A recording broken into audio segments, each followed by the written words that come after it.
All right, today I'm going to be making fajitas.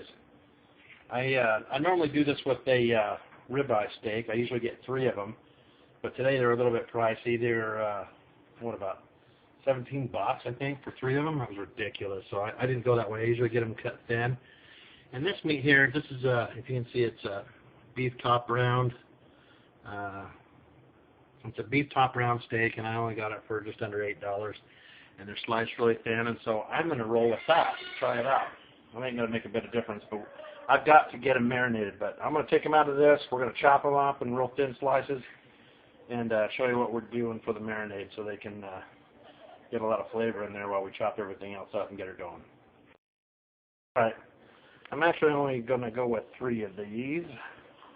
There was 6 total in there, but I'm doing a lot of other things in here too. It's not going to just be the steak. I'm going to do and recreate what I like over at a certain restaurant, nameless, but they call it mushroom jack fajitas, and that consists of the steak. It's going to have shrimp, which was on sale. Go figure, huh? So I did pick up some shrimp. It's only like $6 a pound. So got the shrimp, got the steak, and of course mushrooms, and we'll be throwing that all together with some sauteed veggies. And like I said, we got to get these things marinated. So I'm going to slice them all up real thin and get that rolling. Okay, there we go. I got it all sliced up. Now slicing through it, I could tell how tender it was. It was very easy to cut. So I'm not going to have to take it through the next step I would normally go through if it seemed a little bit like it was a little tough, because I don't want it to be chewy. That's the last thing you want to do with fajitas. So that being said, let me tell you what you would do if you've got some meat that you need to tenderize a little bit when it's this thin, okay? This is probably about a 1/4 inch thick, and this is something a lot of people don't know. This is a trick that's usually used with Mongolian beef, which is sliced really thin. You would take this and you'd put it in a pitcher of water, and you only need enough to just cover it, but the water, depending on how much, you're going to add baking soda to it. And usually for about 2 quarts of water, you're going to go 2 tablespoons of baking soda. So if you use a quart, of course, you can use 1 tablespoon of baking soda.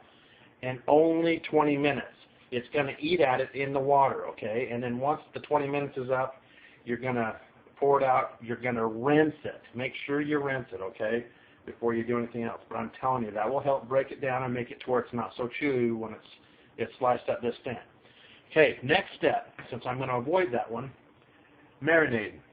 Pick your favorite marinade, because I am going to cheat. If you want to make your own, awesome. I'm sure there's tons of recipes for it. I'm not going to do it.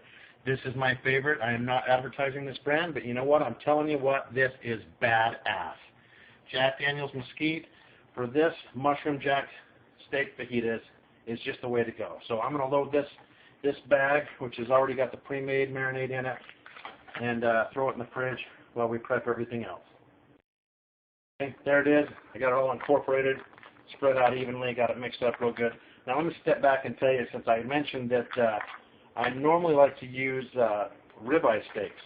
I like them thin, but I do not cut up ribeye steaks. I put the whole steak in there and marinate it and grill it. Okay? So be absolutely clear that you cook your steak the way you like it. I do it a medium rare, and then when it's done, then I slice it all up. That's the way to go. But this way, I'm improvising. So we're going to throw this in the fridge, and we're going to prep everything else. All right, the next step is going to be this bacon real quick before we get started on the vegetables.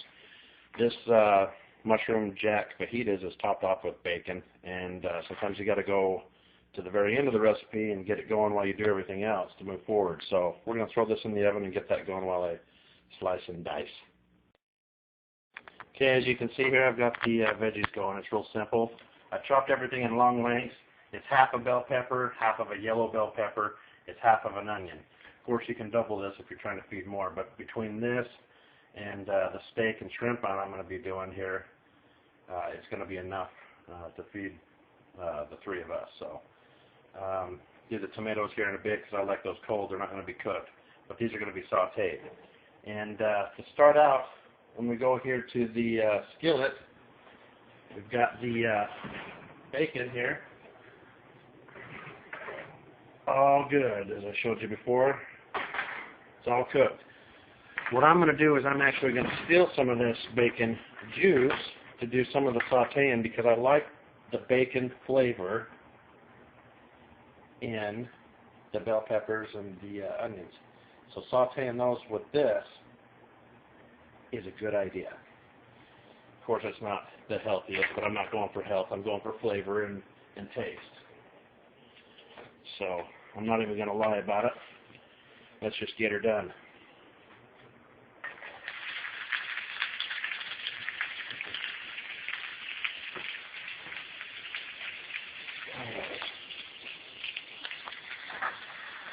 Get it incorporated here. Get that going. Next, I'm going to work on the shrimp, and we're going to saute that too. Almost forgot the mushrooms. Wouldn't be mushroom jack fajitas if I didn't have the mushrooms in there. My bad. There you go.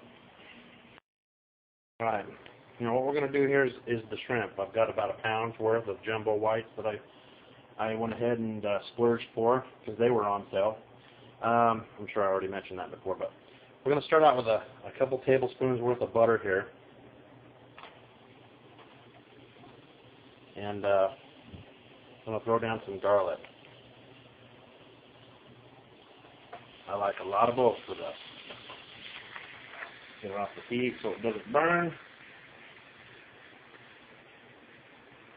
A lot of people don't realize that the secret to recipes like this, and really just about everything that's out there, is to not combine everything, like throwing the shrimp in with the steak or throwing it in with the vegetables.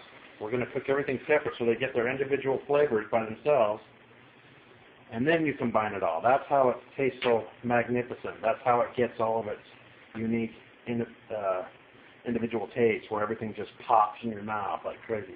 They've got to complement each other, don't get me wrong, but you've got to cook them separate. No point in contaminating everything either. All right, we're going to let these sit here for just a little while.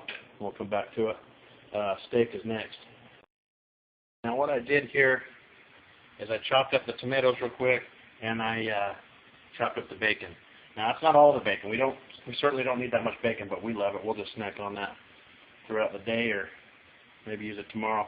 Anyway, here's the steak. It looks like it's already cooked, but it's not. This is just fresh out of that marinade packet that I put together earlier. And to tell you the truth, earlier it means yesterday. I went ahead and let it marinate overnight, so this fajitas video is gone on to the next day, and we're going to be throwing that in as soon as we transfer all that. That's the next step. As you can see here, the shrimp is good to go, and this is where I'm going to go ahead and combine it with the veggies. Got a lot of that garlic and that butter flavor in there, and now we can shake down the two. Turn it down to a simmer. Give this pan a real quick rinse.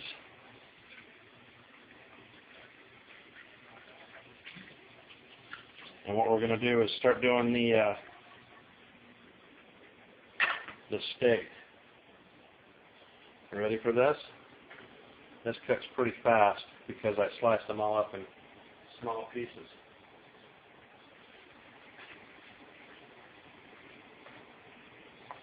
I've got the temperature up way high too, so I can just kind of sear the outside and keep a medium rare on the inside. Just my personal taste. Should only take a couple minutes. All right, check it out. These are good to go. Go ahead and kill the heat. Back over here, I'm going to do a squeeze of lime juice all over the place in there. And we're going to do a shake of some salt. We're going to do a little bit of pepper. Get that stirred up. And got the tortillas out over here already. Now all I got to do is load a plate and show you what we're going to do next. Got to smother this sucker in cheese. Remember, jack cheese, mushroom jack fajitas. Jack cheese. Very important. All right, check it out. Threw a bunch of that down here on a plate. Let's get the steak. Oh, it's dark. throw that down there in the middle. Throw down the cheese.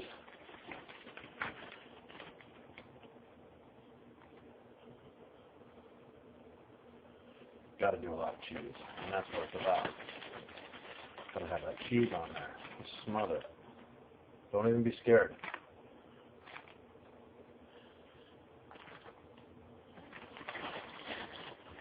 And here's where the bacon bits comes into play, because that just sets it off.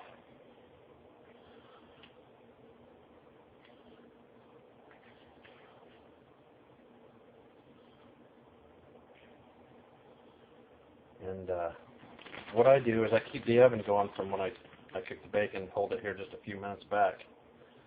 And I throw these fresh tomatoes here on top. And I throw this bad boy in the oven. If I can get the room. Just to melt her down real quick. And then we'll serve it up. And back out again. Let's check them. Oh, yeah. Yeah, that doesn't look good at all, does it?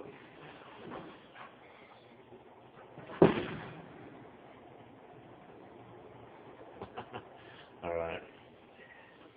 Let's take it over here and serve up the plate.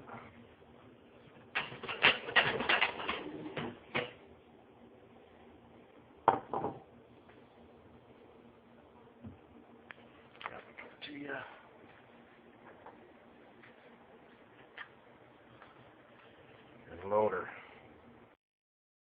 Okay, we got a little bit filled up in that tortilla. I like take a little bit of avocado slices in there. It's pretty good. A little bit more fresh tomato. And some fresh lettuce. And then I'm using big tortillas because we like them like a burrito, but I'm going to roll that bad boy up and serve it to my wife. Get a good look at it here in the light. And see what we're talking about. There you have it. Mushroom jack fajitas.